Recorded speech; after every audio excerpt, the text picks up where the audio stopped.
జై Sriram. Welcome to Shri Hanuman వాస్తు. ఇప్పుడు సాకంపల్లిలో ఉన్నాం. మనం ఇంటి పైన ఇల్లు కట్టుకునేటప్పుడు ఎట్లా అనుకుంటాం అంటే ఉత్తరకాండ చూసుకొని దిక్సూచిని వేసి దానికి దారం వేసి ఇల్లు కడతాం. కానీ 4 మూలలు ఎప్పుడైతే కడతామో అది దిక్సూచికి కరెక్టే ఉంటుంది. అంటే ఏ మూల అయితే ఈశాన్యం అనుకుంటామో ఆ మూల ఈశాన్యమే అవుతుంది. ఎందుకంటే లెంత్ ఒక్క తీరుగా పెరుగుతుంది కదా, అవునా? ఒక దిక్కు పొడవు ఒక దిక్కు వెడల్పు వచ్చినప్పుడు అది మారిపోతుంది. ఎందుకు మారుతుంది? మనం సెంటర్ పాయింట్ నుంచి పోతా ఉంటే ఈశాన్యము అనేది మారిపోతుంది, లెంత్ మారిపోతుంది. ఇప్పుడు మనం ఇక్కడ దిక్సు చేసినాం, దిక్సు చేసి నార్త్లో పాయింట్ చూపించినాం, నార్త్ నుండి మనం ఈశాన్యానికి పోవాలనుకున్న వరకు ఈ లెంత్ ఎక్కువ పోద్ది కదా. తూర్పు లెంత్ ఎక్కువ పోయినప్పుడు ఈశాన్యం అనేది దిశ మారిపోతుంది. దిశ మారి మనం ఈశాన్యం అనుకున్న దగ్గర తూర్పుకి వెళ్ళిపోతుంది. ఈశాన్యం మొత్తం తూర్పుకి వెళ్ళిపోతుంది. అట్లా వెళ్ళిపోవడం వల్ల అగ్ని కూడా తూర్పుకి వెళ్ళిపోతుంది. అగ్ని ఉన్న దగ్గర అగ్ని ఉండదు, ఈశాన్యం అనుకున్న దగ్గర ఈశాన్యం ఉండదు, నైరుతి అనుకున్న దగ్గర నైరుతి ఉండదు, మారిపోతుంది. నైరుతి కూడా పడమరకు వెళ్ళిపోతుంది. వాయువ్యం అనుకుంటున్నాం, వాయువ్యం కూడా కరెక్ట్ వాయువ్యం ఉండదు, అది కూడా మారి పడమరకు వెళ్ళేది. తూర్పు పడన పొడుగైనప్పుడు అట్లా మారుతుంది, ఉత్తర దక్షిణం పొడుగైనప్పుడు ఇట్లా మారుతుంది. అంటే ఒక్కొక్క దిక్కు మనం అనుకున్నట్టు కరెక్ట్ ఉండదు. కాబట్టి మనం ఎప్పుడైనా భూమి మీద ముగ్గు వచ్చేటప్పుడు ఫస్ట్ దిక్సూచి సెంటర్లో పెట్టాలి. ఇల్లు సెంటర్లో పెట్టి దానికి లైన్ వేసి ఏ పాయింట్ నుంచి ఏ పాయింట్ వరకు ఉత్తరం అవుతుంది, ఏ పాయింట్ నుంచి ఏ పాయింట్ వరకు ఉత్తర ఈశాన్యం అవుతుంది, ఏ పాయింట్ నుంచి ఏ పాయింట్ వరకు అగ్ని అవుతుంది, దాన్ని అట్లా మనం గమనించి అది మనం కట్టిన తర్వాత కూడా మనకు పాయింట్ ఉంటుంది. గిన్ని ఫీట్ల మీద మనకి ఈశాన్యం వచ్చింది, ఈడనే గుంట తీయాలి అంటే మనం కట్టినాక ఏమనుకుంటాం, అరే ఈశాన్యం ఈ మూలకు వచ్చింది, ఈశాన్యం అంటే ఆడ గుంట తీస్తాం. అయితే తీర అయిపోయినాక చూస్తే అది ఏడుంటుంది, అది ఈశాన్యంలో ఉండదు, అగ్ని జరుగుతుంది అట్లా. అందుకని కంపల్సరీ దిక్సూచి ఇల్లు కట్టక ముందు పెట్టి ఆ నిర్ధారణ చేసుకొని చేయాల్సిందే. కుదరమంటే టిల్ట్ అయి లేదు నీ ఇల్లు బ్రహ్మాండంగా ఉంది. ఎట్లుంది? దిక్సూచి ప్రకారంగా ఉంది, మంచిగా ఉంది. కానీ మన పొడవు వెడల్పుల వలన దిక్కులు కొంత మారినాయి.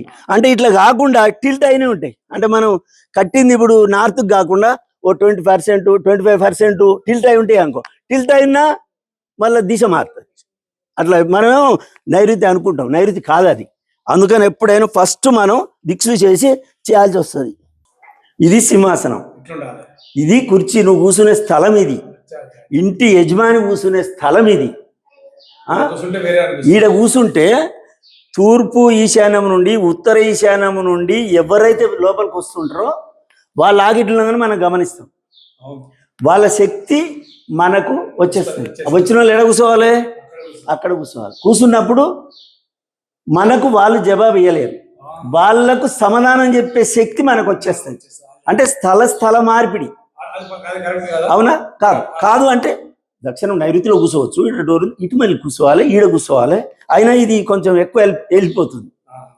ఈడ కూర్చున్నప్పుడు అక్కడ ఆ 2 మూలలు చూస్తూ బయటికి వెళ్ళాలి. మనం లేస్తున్నాం, తూర్పు ఏంది? శక్తివంతమైంది, సూర్యుడు ఉదయించే దిక్కు, దేవేంద్రుడి అధిపతి. కనుక నువ్వు చూస్తూ కూర్చోవడం మంచిది, లేచిపోవడం మంచిది, జవాబు ఇవ్వడం మంచిది. నువ్వు ఈడ కూర్చొని మాట్లాడడం మంచిది. ఎప్పుడైనా ఇది సింహాసనం ఉండే స్థానం ఇది, అవునా? వచ్చేటోళ్ళకు ఈడికి వెళ్ళి ఆడికి అన్ని గోడలు కూర్చోవచ్చు. వాళ్ళు కొంతసేపు కూర్చుంటారు, వెళ్ళిపోతారు. ఇప్పుడు మీరు టీవీ ఎడబెట్టిరు, పడమర పెట్టినప్పుడు ఎటు చూడాలి? పడమర. మన కళ్ళు ఎంతసేపు పడమర చూస్తాయి, అవునా? పడమర దక్షిణం 2 దిక్కులు మనం ఎక్కువ చూడడానికి వీల్లేదు. ఎక్కువ ఎక్కడ చూడాలి మనం? ఉత్తరము, తూర్పు, ఈ 2 దిక్కులు మనం చూడదగ్గర. చూస్తున్నాం, ఉత్తరం చూస్తున్నాం. అయితే ఈ పడమర ఉన్నది ఎవరికి ఎక్కడ వస్తుంది? ఇది వచ్చిన కస్టమర్స్, ఆ వచ్చిన వాళ్ళు కూర్చొని చూస్తుంటారు, పొమ్మన ఓరాలి అంటే మనకు ఎఫెక్ట్ ఇస్తుంది. ఇది ఎక్కడ ఉండాలి? తూర్పు కానీ ఉత్తరం కానీ ఉండాలి. ఇదే కాదు, టీవీ అనంగా, అద్దం అనంగా, నీ క్యాలెండర్ కానీ ఇటువంటివి, అంటే మనం ఎక్కువ చూసే వస్తువులు ఏదైనా కానీ ఈ 2 దిక్కులు ఉండాలి. ఇప్పుడు మనం బాత్రూమ్ కుండి ఎటు పెడతాం? ఉత్తరం పెడతాం, నార్త్. ఎందుకు పెడుతున్నాం? అప్పుడు కూడా ఆశ్చర్యసేపటికి కూడా అటు చూడాలనే ఆలోచన. పండుకున్నప్పుడు బెడ్ ఎట్టేస్తాం, దక్షిణం తలపు చేస్తాం. ఎందుకు? ఉత్తరమే చూడాలని. ఆఖరికి చచ్చిపోయే మనుషులు కూడా దక్షిణమే తల పెడతాం. కారణం ఏంది? ఉత్తరం చూడాలని. అక్కడ స్వర్గలోకం, దేవేంద్రుడి అధిపతిగా, ఏది కుబేరుడి అధిపతిగా. ఇది అగ్ని. అగ్నిలో మళ్ళీ ఈ గుంట లోపలి వేయడం, అవునా? అదే లెవెల్ ఉంచాలి, ఆ లెవెల్ ఉంచాలి. ఆ గుంట కూడా లోపలికి పోకుండా పైకి వచ్చేటట్టు ఉండాలి, కిందికి పోవద్దు. పోవద్దు కాదు, ఒక్క పాయింట్, అసలు ఈడ నువ్వు ఈ బాత్రూమే పెట్టద్దు. లెక్క ప్రకారం అయితే తీసేయాలి మొత్తం క్లోజ్. అసలు బాత్రూమే ఉండొద్దు. యువతలకి నీకు చుట్టూ ప్రారీ ఉంది కదా బావగారు, మీరు అర్థం చేసుకోండి. ఇది నీ ఇంటికి నువ్వు అగ్ని, నువ్వు అగ్ని అనే నిర్ణయించి మెట్లు వేసినావు. ఈ మెట్లు వేసినప్పుడు ఏమైంది? ఇది ఈ అగ్ని నుండి దీనికి ఇంటికి ఆనకుండా ఇట్లా తిప్పుకొచ్చి మెట్లు తీసినావు. అంటే తూర్పులో టచ్ చేసినావు, ఇక్కడ భీమ్ ఇచ్చినావు, ఈ భీమ్ మీద టచ్ అయ్యి ఇక్కడ నీకు టర్న్ అయ్యి మళ్ళా ఉత్తరాన్ని తిరిగినావు. ఓకే, మంచిగా ఉంది, బాగుంది, ఇట్లా చేయాలి. కానీ మళ్ళీ దీనికి మళ్ళీ రెండో పాయింట్ ఏం చేసినావు? దీని కింద బాత్రూమ్ ఏం చేసినావు? ఇక్కడ ఇంటికి గోడ కానిచ్చినావు, ఇక్కడ మెట్ల కానిచ్చినావు.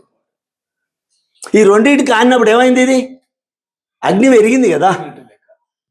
ఇప్పుడు నువ్వు అర్థం చేసుకోబా. ఇప్పుడు ఈ ఇంటికి ఏడా అనేది ముచ్చట కాదు, అందుబాటులో నీకున్న స్థలాలను బట్టి దాన్ని వెరిఫై చేసుకోవాలి.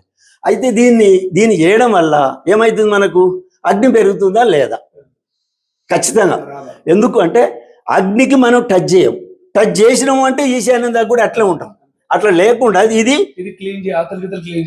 ఏడికెళ్ళి మనిషి చుట్టూ తిరగాలి. ఇప్పుడు వెనకంగా గ్యాప్ ఎట్లుందో నువ్వు ఇంటి చుట్టూ గ్యాప్ ఇచ్చినావు, ఆడి నుంచి ఈశాన్యం నుంచి ఈ గోడ మరి తిరిగి వస్తావు. ఈడికి వచ్చినాక ఏం చేస్తావు? అవతలంగా పోతావు. అవతలంగా వారికి ఏమవుతుంది? ఇది అగ్ని ఖచ్చితంగా అగ్ని పెరిగింది. అగ్ని పెరిగితే ఎటువంటి చెడు ప్రయోజనాలు ఉంటాయో, ఫలితాలు ఉంటాయో అవి మన మీద వర్తిస్తుంటాయి. ఇది అగ్ని ఎట్టి పరిస్థితిలో పెరగకూడదు.